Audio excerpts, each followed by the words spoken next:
Στο προηγούμενο βίντεο είχαμε πει πόσο σημαντική είναι η σπερμιδίνη, γιατί προσφέρει σημαντική δράση ενάντια στη γύρανση, όπως επίσης προστατεύει την καρδιά και τα αγκία.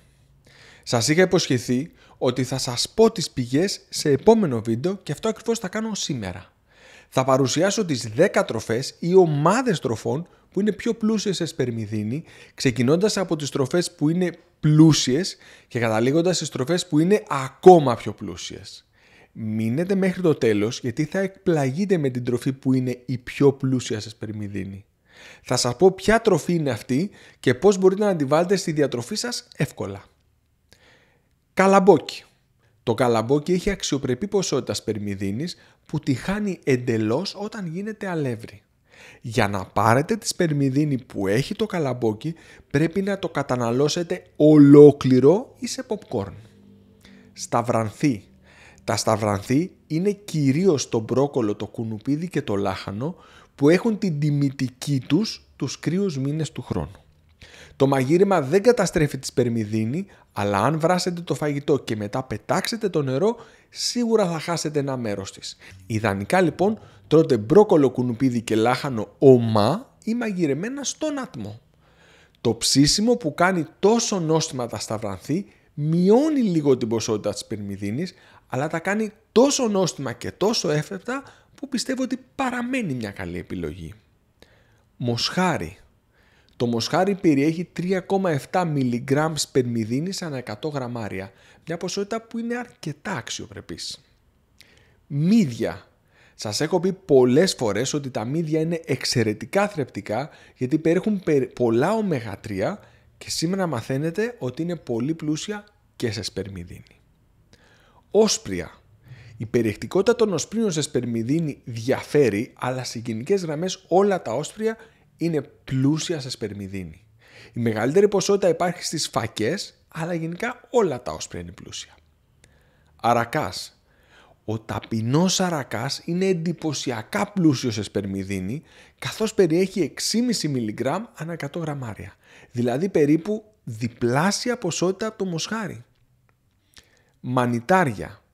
Τα μανιτάρια είναι πολύ πλούσια σε πολλά θρεπτικά συστατικά, αλλά η περιεκτικότητά τους σε σπερμιδίνη είναι εντυπωσιακή, καθώς αγγίζει τα 9 mg ανά 100 γραμμάρια.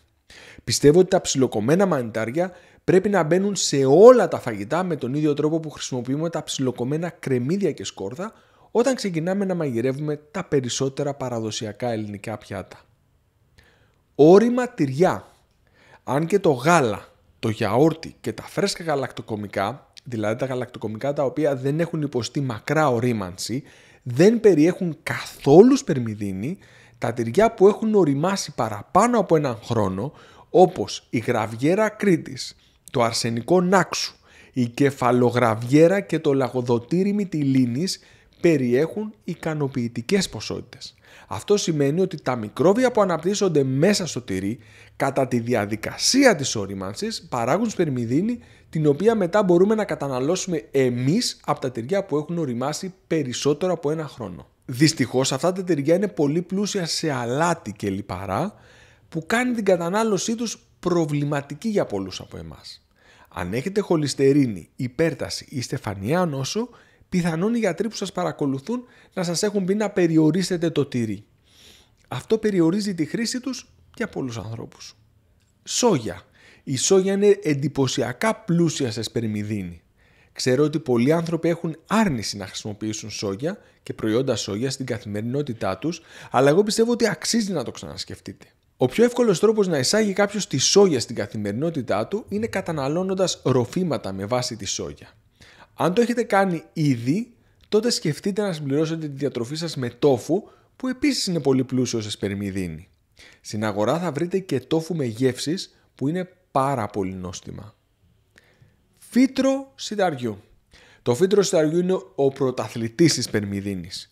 Μόλις 15 γραμμάρια από φύτρο σιταριού περιέχουν όση σπερμιδίνη θα βρείτε σε 100 γραμμάρια μοσχαρίσιας μπριζόλας. Υπάρχουν 3 τρόποι να καταναλώνετε το φύτρο σιταριού.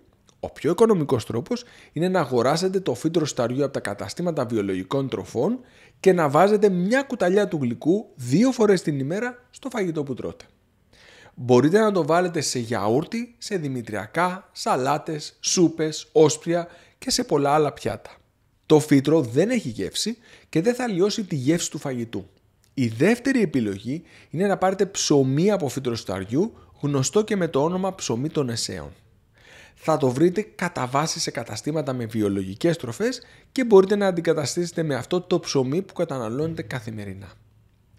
Τέλος, αξιοπρεπείς ποσότητες περμιδίνης περιέχουν και τα αρτοποιήματα που είναι από αληθινό αλεύρι ολικής άλεσης. Σε προηγούμενο βίντεο είχα εξηγήσει πώς μπορείτε να βρείτε ποια αρτοποιήματα είναι πραγματικά ολικής άλεσης και εννοώ αποκλειστικά αυτά τα αρτοποιήματα. Αν θέλετε να μάθετε πώς να επιλέγετε πραγματικά αρτοποιήματα ολικής, τότε πρέπει να πατήσετε το κουμπί που εμφανίζεται αυτή τη στιγμή στα δεξιά μου. Εάν τα βίντεο που δημοσιεύω σας φαίνονται ενδιαφέροντα και χρήσιμα και θέλετε να με βοηθήσετε, τότε σας παρακαλώ πολύ πατήστε το κουμπί μου αρέσει και να το μοιραστείτε με άτομα που θα το βρουν ενδιαφέρον. Σας ευχαριστώ πολύ.